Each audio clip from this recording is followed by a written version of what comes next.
छात्रों की राजनीति यानी कि पॉलिटिकल साइंस का पेपर होने वाला, उनके लिए वीडियो बहुत ही ज़्यादा इंपॉर्टेंट होने वाली है, क्योंकि इस वीडियो में हम बात करने वाले हैं वो सारे क्वेश्चन के बारे में जो जनरली हमेशा परीक्षा में आते हैं और इस बार भी नई शिक्षा नीति के हिसाब से आपकी परीक्षा में आने के पूरे चांस है। तो जो छात्र परीक्षा में पास होना चाह रहे हैं वो वीडियो को जरूर देखें। इस वीडियो में बहुत इंपॉर्टेंट क्वेश्चन जो हमारे BA फर्स्ट ईयर के छात्र हैं और उनको आने वाले दिनों में पेपर देने, उनके लिए वीडियो बहुत इंपॉर्टेंट है और क्वेश्चन मैं आपको सिलेक्ट करा दूंगा। तो अगर आप ये वीडियो शुरू से लेकर लास्ट तक देख लेते, जो मैं क्वेश्चन आपको बताऊंगा वो आप समझ लेते हैं, तो आपको 15 से 20-25 नंबर इस वीडियो से क्लियर हो जाएंगे 100% के साथ। ठीक है, हालांकि हमारी जो क्वेश्चन के हिसाब से जो मैंने वीडियो बनाई है, क्वेश्चन मतलब कि हमने तैयार किया उस हिसाब से तो करीब 40 से 50 नंबर का, लेकिन फिर भी 25 से 30 नंबर या 20 नंबर तो कंफर्म हो ही जाएंगे, ये इस बात की तो हम गारंटी ले रहे हैं। ठीक है, तो चलिए वीडियो में आगे बढ़ते हैं और जो भी छात्र हमारे राजनीति वाले हैं, BA के छात्र हैं, वो ध्यान देंगे। ठीक है, पहला प्रश्न है, मैंने सोचा कि इंपॉर्टेंट क्वेश्चन मैं आपको तुरंत फिल्टर करके मैं एक एक क्वेश्चन फिल्टर किया हूँ, पहले सोचा हूँ समझाऊँ, मुझे लगा एक्सपीरियंस के हिसाब से मैं आपको क्वेश्चन बता रहा हूँ, आप लोग समझ सकते हैं। ठीक है, संविधान की प्रस्तावना, ठीक है, ये बहुत इंपॉर्टेंट प्रश्न है। ये आप तुरंत अपने उत्तर पुस्तिका यानी कि आप जो आपने नोटबुक आप ले रखे हैं आपके पास है और पेन लीजिए, तुरंत एक क्वेश्चन को नोट डाउन कर लिए, इसका आंसर आप लोग अपने क्वेश्चन बैंक से सीरीज से ढूंढ के तुरंत इसको पढ़ लीजिए। संविधान की प्रस्तावना, ये प्रश्न आपकी परीक्षा के लिए 100% चांस है इस प्रश्न के आने के लिए, और आंसर यहाँ पर भी है। अगर आप लोग पढ़ेंगे तो ये मैं आपको ये प्रोवाइड कर दूंगा, लेकिन उसके लिए आप वीडियो पूरा देखेंगे तब मैं बताऊँगा कि आपको कैसे क्या कहाँ पर मिलेगा सब। ठीक है, बीच में भी बता सकता हूँ, हाँ वीडियो छोड़ के मत जाइएगा कुल मिला के, अगर पास होना चाह रहे हैं, मजाक नहीं ले रहे हैं तो। ठीक है, ये इंपॉर्टेंट प्रश्न है, इसको मैंने बता दिया है कि आपकी परीक्षा के लिए 100% इंपॉर्टेंट है, पूछा जरूर जाएगा संविधान की प्रस्तावना के बारे में। ठीक है, याद रखिएगा। आंसर पढ़ने का या फिर मैं आपको समझाने का टाइम मेरे पास नहीं है, अगले दिन हम जरूर आपको बताएंगे, क्योंकि आप सभी कुछ छात्रों की परीक्षा कल ही है, तो मैं उन लोगों को सजेस्ट कर रहा हूँ कि आप ध्यान दें। ठीक है, अगला प्रश्न है कि प्रस्तावना के उद्देश्य, प्रस्तावना के उद्देश्य क्या क्या है वो आपको बताना है, पॉइंट वाइज करके लिखना है। ठीक है, काफ़ी हेल्पफुल और इम्पॉर्टेंट प्रश्न है आपकी परीक्षा के लिए, प्रस्तावना के उद्देश्य। ठीक है, समझ लीजिए क्वेश्चन को। ठीक है, अगला प्रश्न जो है वो आपके लिए है कि भारत एक धर्मनिरपेक्ष राज्य के रूप में अथवा एक पंथ निरपेक्ष राज्य के रूप में भारत अथवा भारतीय पंथ निरपेक्षता के बारे में लिखिए, यानी कि अथवा अथवा करके प्रश्न है। ठीक है, ये अथवा अथवा करके हो सकता है ये आ जाए, हो सकता है ये प्रश्न आ जाए, हो सकता है तीनों का आंसर एक ही होगा, इस बात को ध्यान रखेंगे। ये प्रश्न 2018, 13 और 15 2017 में पूछे गए हैं, इस बात को आप लोग अभी से ध्यान में रख लीजिए। ठीक है, सेट कर लीजिएगा, ये भी इंपॉर्टेंट आप लोगों के लिए परीक्षा है, मतलब कि इंपॉर्टेंट प्रश्न है आपकी परीक्षा के लिए। ठीक है, इसका भी आंसर आप लोग तुरंत नोट डाउन करिए, जो मैं क्वेश्चन बता रहा हूँ सारे क्वेश्चन आप लोग नोट डाउन कर लीजिए तुरंत। ठीक है, और इसका आंसर आप लोग पढ़ लीजिएगा। ठीक है, अब हम बढ़ेंगे अगले प्रश्न की ओर। अगला प्रश्न जो है वो है भारतीय संविधान की राज्य सूची। इसको हम आपको थोड़ा बता रहे हैं कि राज्य सूची में उन विषयों को स्थान दिया गया है जो क्षेत्रीय महत्व, ठीक है, क्षेत्रीय महत्व के हैं। इस सूची के विषय में विधि निर्माण अधिकार सामान्यतः राज्यों के व्यवस्थापिकाओं को ही प्राप्त है। इस सूची में 66 विषय थे, जिनमें प्रमुख थे पुलिस, न्याय, जेल, स्थानीय स्वशासन, शिक्षा, सिंचाई, कृषि और सड़कें आदि। परंतु 42वें संविधान संशोधन के अनुसार इस सूची के कुल विषयों की संख्या 61 की गई। शिक्षा, वन, नापतौल, पशु पक्षियों की रक्षा, जनसंख्या नियंत्रण और परिवार नियोजन समवर्ती सूची में सम्मिलित कर दिए गए। ठीक है, और यदि किसी राज्य में संविधान के अनुसार कार्य कर सकना असंभव है तो राष्ट्रपति संकट काल, ठीक है, राष्ट्रपति संकट काल की स्थिति घोषित कर देता है। इस स्थिति में संघ की संसद को राज्य सूची के किसी भी विषय में कानून बनाने का अधिकार होता है। बाह्य आक्रमण, युद्ध व आंतरिक अशांति के अवसर पर आपातकालीन स्थिति की घोषणा हो जाने पर केंद्र को इस प्रकार की अधिकार प्राप्त हो जाते हैं। ठीक है, तो आप लोग इस क्वेश्चन का आंसर और अच्छे से आप लोग अपने क्वेश्चन बैंक सीरीज में पढ़ लीजिएगा, ये भी हाई लेवल का प्रश्न है। ठीक है, 95% चांस इस प्रश्न के आने के। ओके, अगला प्रश्न है कि भारतीय संविधान की समवर्ती सूची, ये भी आती है आपकी, ये भी क्वेश्चन आपकी परीक्षा में आता है। ठीक है, इसमें लिखना कि समवर्ती सूची में 52 विषय हैं, याद रखिएगा, भारतीय संविधान की समवर्ती सूची में 52 विषय हैं, जिनमें बिजली, दीवानी कानून, ठीक है, पागलखाना, जीवन संबंधी महत्वपूर्ण आंकड़े, फौजीदारी कानून, समाचार पत्र, पुस्तकें, छापे खाने, विवाह कानून, आर्थिक और सामाजिक योजना कानून, मूल्य नियंत्रण एवं खाद्य पदार्थ एवं अन्य वस्तुओं में मिलावट आदि सम्मिलित है। मूल रूप से इस सूची में 47 विषय सम्मिलित थे, परंतु संविधान के 42वें संशोधन द्वारा शिक्षा, वन, नापतोल, पशु पक्षियों की रक्षा, जनसंख्या नियंत्रण और परिवार कल्याण आदि इस सूची में सम्मिलित कर दिए गए। ठीक है, तो भारतीय संविधान की समवर्ती सूची, ये भी आपकी परीक्षा के लिए इंपॉर्टेंट प्रश्न है। ठीक है, अगला प्रश्न है कि स्वतंत्रता का अधिकार, ठीक है, राइट ऑफ फ्रीडम, ये भी प्रश्न 18, 17 और 2013 में पूछा गया है, तो इसका भी आप लोग का आंसर अच्छे से समझ लेना है। उत्तर में लिखना है कि स्वतंत्रता का अधिकार वर्णन अनुच्छेद 19 से 22 तक में किया गया है। इन अनुच्छेदों में अनुच्छेद 19 सबसे महत्वपूर्ण है। ठीक है, महत्वपूर्ण है। इस अनुच्छेद के अनुसार नागरिकों को भाषण और विचार प्रकाशन की स्वतंत्रता, प्रेस की स्वतंत्रता, संस्था, परिषद या संघ निर्माण की स्वतंत्रता, भारतीय राज्य क्षेत्र में भ्रमण की स्वतंत्रता, व्यवसाय, वृत्ति विकास या कारोबार की प्राप्ति की स्वतंत्रता है। अनुच्छेद 21 द्वारा जीवन स्वतंत्रता को संरक्षण प्रदान किया गया है।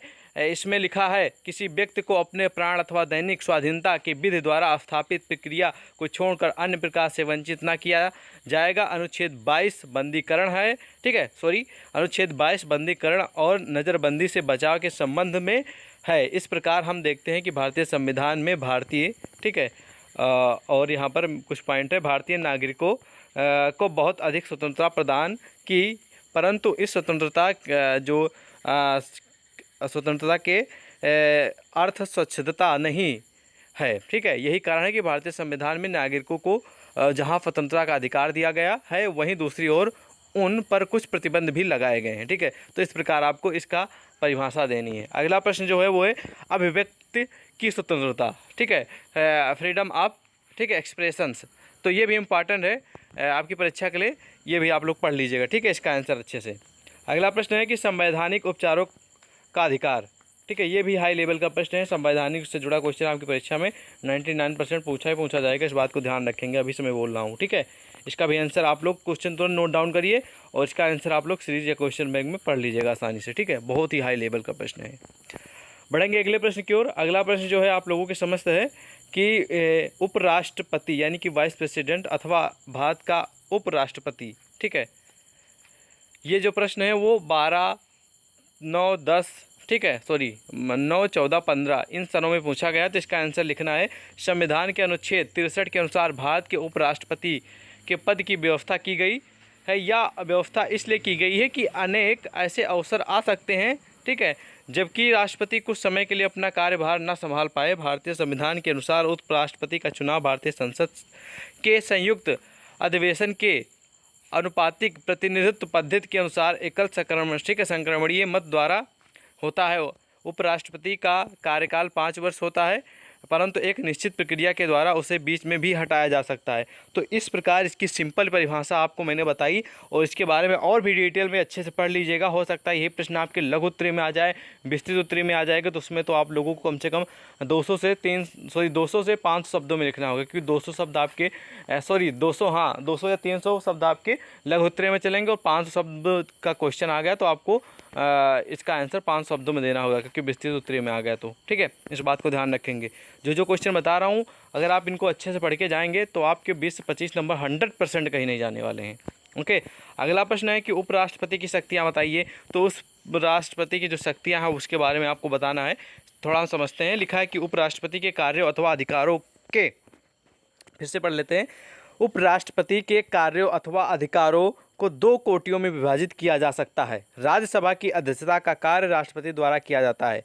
राष्ट्रपति पद पर, ठीक है, राष्ट्रपति पद पर स्थानापन्न रूप से काम करने का कार्य भी वही करता है। यदि राष्ट्रपति बीमार हो जाए अथवा उसकी मृत्यु हो जाए अथवा वह त्यागपत्र अथवा, ठीक है, बर्खास्तगी के कारण उसका पद रिक्त हो जाए यानी कि हट जाए तो उपराष्ट्रपति, ठीक है, स्थानापन्न रूप से कार्य करता है और इस कार्यकाल में उसे राष्ट्रपति के सभी अधिकार एवं शक्तियाँ प्राप्त होती हैं। उपराष्ट्रपति राष्ट्रपति के रूप में अधिक से अधिक 6 माह तक कार्य कर सकता है। उपराष्ट्रपति का महत्व बहुत अधिक है, वह अत्यंत गुरुतर पदों को संभालता है। भारतीय संविधान निर्माताओं ने उसे राज्यसभा का अध्यक्ष बनाकर अनोखी सूझबूझ के परिचय दिया है। इस कार्य के फलस्वरूप वह राष्ट्रपति के अपेक्षा, ठीक है, अधिक व्यस्त रहता है। राष्ट्रपति को तो अधिक गौरव प्राप्त है, परंतु उपराष्ट्रपति गौरव प्राप्त करने के साथ व्यस्त भी रहता है। तो ये जो पावर है उपराष्ट्रपति की आपको याद रखना है और राष्ट्रपति की भी। ये प्रश्न भी आपकी परीक्षा के लिए बहुत ही हाई लेवल का है, इम्पॉर्टेंट है, याद रखिएगा। ठीक है, समझ में आ गया छात्रों? अब हम बढ़ेंगे अगले प्रश्न की ओर। अगला प्रश्न है कि मंत्रि परिषद के कार्य एवं शक्तियाँ बताइए। जो मंत्रि परिषद के कार्य होते हैं वह शक्तियाँ उनकी, वो आपको लिखना है। बहुत ही हाई लेवल का प्रश्न ये भी आपकी परीक्षा के 99% चांस है इस भी प्रश्न के आने के। तो इसका भी आंसर आप लोगों को डिटेल में पढ़ना है। वो चाहे अति में आ गया तो आप लोग कम से कम 50-100 शब्दों में आंसर दे देंगे, लघु में आ गया तो 200 शब्दों में दे देंगे, यही विस्तृत उत्तरी में आ गया तो 500 शब्दों में दे देंगे, ठीक है। इसलिए मैं बोलता हूँ जो भी क्वेश्चन का आंसर पढ़ें आप लोग अच्छे से पढ़ें और थोड़ा डिटेल में पढ़ें, जिससे अगर वो लॉन्ग में आए तो आप लोग लॉन्ग में उसका आंसर दे सकें, ठीक है। ओके, अगला प्रश्न है आप लोगों के समस्त कि राष्ट्रपति अथवा उपराष्ट्रपति, यहाँ तो ये क्वेश्चन हो गया, ठीक है, यहाँ पर ये क्वेश्चन हो गया। अगला प्रश्न है कि मुख्यमंत्री की नियुक्त अथवा मुख्यमंत्री, ऐसा प्रश्न हो सकता है, ठीक है। तो मुख्यमंत्री की नियुक्ति के बारे में आपको लिखना है। भारतीय संविधान के अनुच्छेद 164, ठीक है, में केवल यह कहा गया है कि मुख्यमंत्री की नियुक्त राज्यपाल करेगा, परंतु व्यवहार में राज्यपाल के द्वारा विधानसभा में बहुमत दल के नेता को ही मुख्यमंत्री पद पर नियुक्त किया जाता है। मुख्यमंत्री की नियुक्ति के संबंध में राज्यपाल दो परिस्थितियों में अपने विवेक का प्रयोग कर सकता है। प्रथम, विधानसभा में किसी एक राजनीतिक दल को स्पष्ट बहुमत प्राप्त न हो और एक से अधिक पक्ष मुख्यमंत्री पद के हेतु दावेदार कर रहे हों। द्वितीय स्थिति उस समय उत्पन्न हो सकती है जबकि विधानसभा में बहुमत दल का कोई सर्वमान्य नेता न हो। मुख्यमंत्री की शक्तियाँ और कार्य अत्यंत व्यापक हैं। इसका मुख्य कार्य अपने मंत्रिपरिषद का निर्माण करना, वहीं मंत्रिपरिषद की बैठक बुलाता है और उनकी अध्यक्षता करता है। शासन के विभिन्न विभागों में समन्वय स्थापित करना भी इसका कार्य होता है, ठीक है। मंत्रियों के मध्य विभागों का बंटवारा भी करता है, आवश्यकता अनुसार उनके विभागों और स्थिति में परिवर्तन कर सकता है, ठीक है। मुख्यमंत्री मंत्रिपरिषद और विधानसभा को भंग करने का भी परामर्श भी दे सकता है। वह राज्य सरकार का प्रधान प्रवक्ता है। बहुमत दल का नेता होने के कारण वह अधिक प्रभावशील और शक्तिशाली संपन्न होता है। मुख्यमंत्री राज्य की शासन व्यवस्था पर अंतिम नियंत्रण रखता है। वास्तविक स्थिति यह है कि मुख्यमंत्री राज्य के शासन का केंद्र बिंदु है। संवैधानिक रूप से राज्यपाल को जो शक्तियाँ प्राप्त हैं उनका उपयोग मुख्यमंत्री द्वारा ही किया जाता है। मुख्यमंत्री के इर्द गिर्द ही समस्त प्रशासन तंत्र घूमता रहता है। यदि वह चाहे तो मंत्रिपरिषद की राय के बिना अपनी शक्तियों का प्रयोग कर सकता है। तो इस प्रकार आप लोगों को किस प्रकार नियुक्ति होती है, उसके क्या कार्य होते हैं, ठीक है, वो चीज़ें यहाँ पर क्या क्या शक्तियाँ होती हैं उसके बारे में हमने जाना। बहुत ही इंपॉर्टेंट प्रश्न है ये, प्रश्न आपकी परीक्षा में देखने को मिल सकता है क्योंकि जर्नली क्वेश्चन है। ओके, अगला प्रश्न है कि उच्च न्यायालय के मुख्य न्यायाधीश के बारे में, यानी कि chief justice of high court. भारतीय संविधान में यह प्राविधान है कि प्रत्येक राज्य में एक उच्च न्यायालय होगा। उच्च न्यायालय को एक मुख्य न्यायाधीश होगा जिसकी नियुक्ति राष्ट्रपति द्वारा सर्वोच्च न्यायालय के मुख्य न्यायाधीश और राज्य के राज्यपाल के परामर्श से की जाती है। उच्च न्यायालय के अन्य न्यायाधीशों की नियुक्ति के हेतु वह राज्य के मुख्य न्यायाधीश से भी परामर्श लेता है। उच्च न्यायालय, ठीक है, का न्यायाधीश उसी व्यक्ति को बनाया जाता है जो भारत का नागरिक हो, ठीक है। तो इस प्रकार आपको उच्च न्यायालय के बारे में लिखना है। ये भी हाई लेवल का प्रश्न है, ठीक है। अगला प्रश्न जो है वो टॉप लेवल का है, समाज से जुड़ा है, ग्राम पंचायत से जुड़ा है, तो इसको याद कर लेना जरूरी है, ठीक है। लिखा है ग्राम पंचायत के गठन और कार्य क्या क्या होते हैं, ठीक है। संक्षिप्त में समझते हैं क्योंकि ये जनरली अगर आप एक गांव या कस्बे में या शहर में रह रहे हैं तो आपको जानना बहुत ही ज़रूरी है, ठीक है। लिखा है कि जिन गांव की जनसंख्या अधिक होती है उनमें एक ग्राम पंचायत होती है और वहाँ, ठीक है, होती है, और जहाँ गाँव की जनसंख्या कम होती है वहाँ 2 अथवा अधिक गाँवों को मिलाकर एक ग्राम पंचायत का गठन होता है। प्रत्येक ग्राम पंचायत में अनुसूचित जातियाँ, जनजाति और महिलाओं के लिए स्थान आरक्षित है। उत्तर प्रदेश पंचायत विधि संशोधन अधिनियम, ठीक है, 1994 के अनुसार कम से कम 1000 की जनसंख्या पर ग्राम पंचायत का गठन करने का प्राविधान है। ग्राम पंचायत में से 9 से 15 तक सदस्य होते हैं। 1000 की जनसंख्या पर सदस्य संख्या इकाई दहाई सैकड़ा हज़ार 10,000 91,000 से, ठीक है, 2000 तक की जनसंख्या पर इकाई दहाई सैकड़ा हज़ार 10,000 लाख 1,12,000 से 3,000 की जनसंख्या अथवा इससे अधिक जनसंख्या पर 15 प्रतिबंध, ठीक है, प्रतिनिधि होते हैं। ग्राम पंचायत कृषि और बागवानी के विकास एवं उन्नत में योगदान देती है। बंजर भूमि और चारागाह भूमि का विकास करती है। भूमि विकास, भूमि सुधार कार्यक्रमों को लागू करती है और भूमि संरक्षण में सरकार एवं अन्य एजेंसियों में, ठीक है, एजेंसियों से सहायता लेती हैं। लघु सिंचाई परियोजना जल वितरण के प्रबंध में सहायता करती है।